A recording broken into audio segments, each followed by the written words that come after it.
L'édito international d'Europe 1. Bonjour Vincent Hervouette. Bonjour Dimitri, bonjour aux travailleurs. Vincent, Donald Trump le tient enfin son deal avec les Ukrainiens. Washington et Kiev ont scellé cette nuit un partenariat pour l'accès aux ressources ukrainiennes. Dans cette affaire de mine, on y voit aussi clair qu'un aveugle au fond d'un tunnel. D'ailleurs, toute la guerre en Ukraine est un théâtre d'ombre. À Moscou comme à Kiev, le secret militaire cache le nombre de morts, de blessés, les mutineries, les désertions. Le secret d'État couvre les crimes de guerre, qu'il s'agisse de terrorisme ciblé ou de massacre aveugle, et les énormes mensonges de la propagande diffusée en permanence finissent par contaminer les dirigeants eux-mêmes.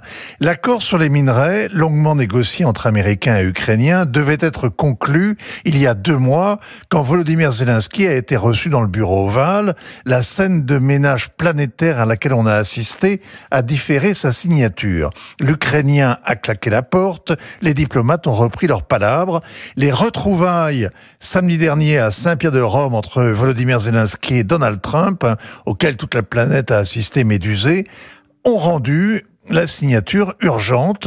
Elle prouve que les deux hommes sont tombés d'accord et elle démontre la bonne volonté de Kiev. Alors justement, sur quoi les Ukrainiens et les Américains se sont-ils mis d'accord ? Sur 2 points essentiels. D'abord, les Ukrainiens ne reconnaissent aucune dette envers les Américains.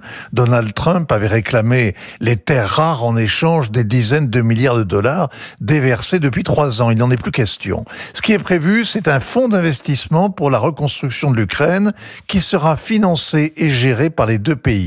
Secondo, on ne parle plus de garantie de sécurité américaine face à la Russie. C'était pourtant un point que Volodymyr Zelensky jugeait décisif. Au final, donc, l'Ukraine est souveraine autant qu'elle est seule. Elle n'a pas de dette envers l'Amérique, mais l'Amérique ne lui fournit aucune assurance. Plus de passé, plus d'avenir garanti. Voilà le deal. Bon Vincent, que penser de cet accord ? Sur le papier, cette logique se tient. Dans la réalité, le pari paraît hasardeux. D'abord, on ne sait pas vraiment ce qu'il y a dans le sous-sol ukrainien. Le dernier travail de cartographie remonte aux années 70. Il a été mené par des soviétiques et c'est dans le Donbass, conquis par les Russes, qu'ils ont repéré les fameuses terres rares, cet ensemble de 17 métaux indispensables aux smartphones, aux éoliennes, aux voitures électriques, dans l'aéronautique, dans l'armement, bref, au monde moderne. L'Ukraine posséderait 5% des réserves mondiales, en plus du lithium, du cobalt et du nickel, tout aussi abondant et tout aussi recherché. C'est ça le trésor convoité par Donald Trump. Sauf que les terres rares, c'est précieux, mais il y en a aussi en Californie ou en Suède et un peu partout dans le monde. Donc, aucun risque de pénurie. Leur intérêt géopolitique en est donc réduit.